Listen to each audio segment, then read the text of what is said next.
मैंने तो कहा था, हम लोगों ने महापुरुषों से परामर्श करके लिखा था, आपको केवल 3 दिन का उपवास करना है।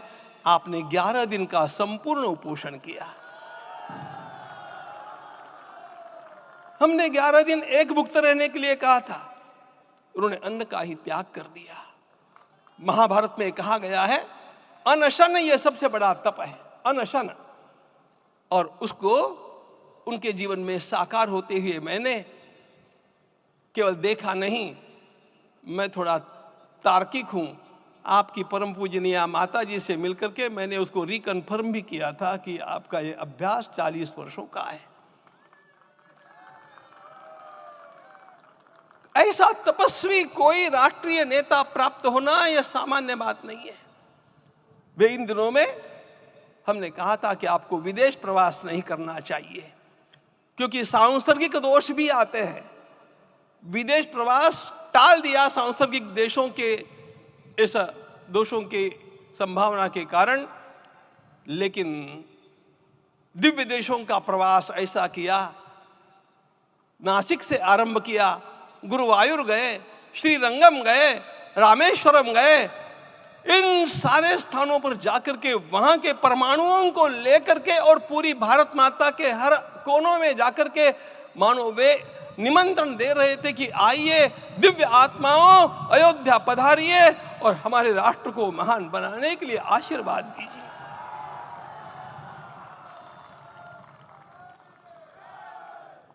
हमने केवल कहा था 3 दिनों तक आपको भूमि शयन करना चाहिए। 11 दिनों से आप भूमि शयन कर रहे हैं। इस कड़कड़ाती ठंड में इस प्रकार का शयन करना, मित्रों, ब्रह्मा जी ने सृष्टि को निर्माण किया। उस समय उन्होंने एक शब्द को सुना था। भारत की संस्कृति का सबसे मूल शब्द है तप, तप इति। हमारे पूज्य गुरुदेव के गुरुदेव परम गुरु कहा करते थे, कांची के परमाचार्य जी महाराज, तपश्चर। मैं जब भी उनसे मिलता था वे कहते थे तपश्चर। आज तप की कमी हो गई है और उस तप को हमने साकार आप में देखा। मुझे इस परंपरा को देखते हुए केवल एक राजा याद आता है जिसमें यह सब कुछ था, और उस राजा का नाम छत्रपति शिवाजी महाराज। छत्रपति शिवाजी महाराज। मित्रों, लोगों को पता नहीं है शायद,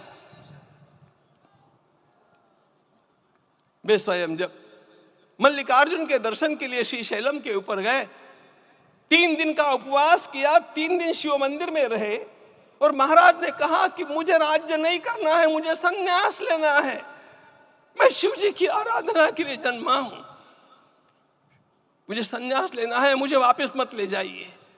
इतिहास का वो बड़ा विलक्षण प्रसंग है। उस प्रसंग में उनके सारे ज्येष्ठ मंत्रियों ने उनको समझाया और लौटा करके लाया कि यह भी आपका कार्य भगवत सेवा ही है। आज हम लोगों को उसी प्रकार के एक महापुरुष ऐसे प्राप्त हुए हैं जिसको भगवती जगदम्बा ने स्वयं हिमालय से लौटा करके भेज दिया कि जाओ भारत माता की सेवा करो। तुम्हें भारत माता की सेवा करनी है। मैं अपने को कभी श्रद्धा रखने के बारे में भावुक नहीं पाता हूं, लेकिन कुछ स्थान ऐसे होते हैं जहां पर आदर के साथ अपना मस्तक अपने आप झुक जाता है। ऐसा एक स्थान हम लोगों को उच्च पदस्थ इस राजर्षि ने जब दिखाया तो मुझे छत्रपति शिवाजी महाराज के गुरु समर्थ रामदास स्वामी महाराज की याद आ गई। उन्होंने शिवाजी का वर्णन किया, निश्चयाचा महामेरु, निश्चयाचा महामेरु, बहुत जनासी आधारू, अखंड स्थितिता निर्धारू, श्रीमंत योगी, श्रीमंत।